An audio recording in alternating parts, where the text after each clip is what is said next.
വിഴിഞ്ഞം രാജ്യാന്തര തുറമുഖം വാണിജ്യ പ്രവർത്തനം തുടങ്ങി ഒരു വർഷമാകുമ്പോൾ അത്ഭുതകരമായ നേട്ടങ്ങളാണ് തുറമുഖം കൈവരിച്ചത്. ഇതുവരെ 615 കപ്പലുകളും 13.2 ലക്ഷം TEU കണ്ടെയ്നറുകളും കൈകാര്യം ചെയ്ത് നേട്ടങ്ങളോടെ മുന്നേറുകയാണ് തുറമുഖം. അമേരിക്കയും യൂറോപ്പും ആഫ്രിക്കയും ഏഷ്യയും ഉൾപ്പെടെ ലോകത്തിന്റെ നാനാഭാഗങ്ങളിലേക്കുള്ള തുടർ സർവീസുകൾ വഴി ലോക മാരിടൈം ഭൂപടത്തിൽ അടയാളപ്പെടുത്തിയ ഒരു വർഷമാണിത് എന്ന് മന്ത്രി VN വാസവനും അഭിപ്രായപ്പെട്ടു. തുറമുഖത്തിന്റെ രണ്ടാം ഘട്ട വികസന പദ്ധതികളുടെ ഔദ്യോഗിക ഉദ്ഘാടനം ജനുവരിയിൽ നടക്കും.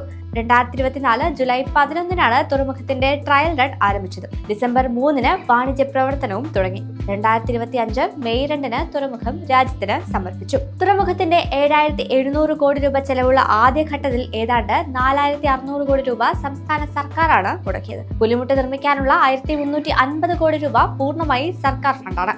പുറമെ ചരക്ക് നീക്കത്തിന് റെയിൽപാതയ്ക്കായി 1,482.92 കോടിയും മുടക്കണം. ഇന്ത്യയിൽ ഏറ്റവും വേഗത്തിൽ 10 ലക്ഷം TEU കൈകാര്യം ചെയ്ത തുറമുഖമെന്ന ബഹുമതി വിഴിഞ്ഞം സ്വന്തമാക്കി.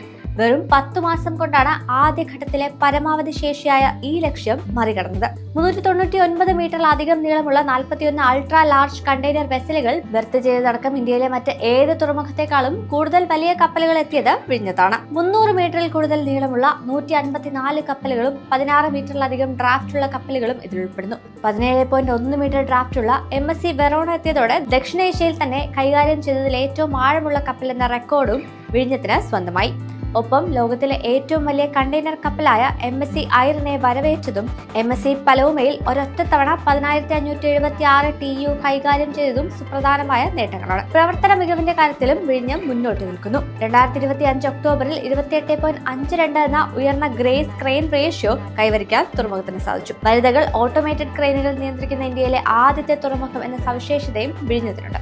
സംസ്ഥാന സർക്കാരിന്റെ കൃത്യമായ മേൽനോട്ടത്തിനൊപ്പം അദാനി വിഴിഞ്ഞം പോർട്ട് ടീമിന്റെ കാര്യക്ഷമമായ പ്രവർത്തനവുമാണ് ഈ നേട്ടങ്ങൾക്ക് വഴിയൊരുക്കിയത്. ട്രാൻസ്ഷിപ്മെന്റിനോടൊപ്പം ഗേറ്റ് വേ ചരക്ക് നീക്കം കൂടി വൈകാതെ ആരംഭിക്കുന്നതോടെ വിഴിഞ്ഞത്തിന്റെ പ്രാധാന്യം ഇനിയും വർദ്ധിക്കുമെന്നാണ് പ്രതീക്ഷ.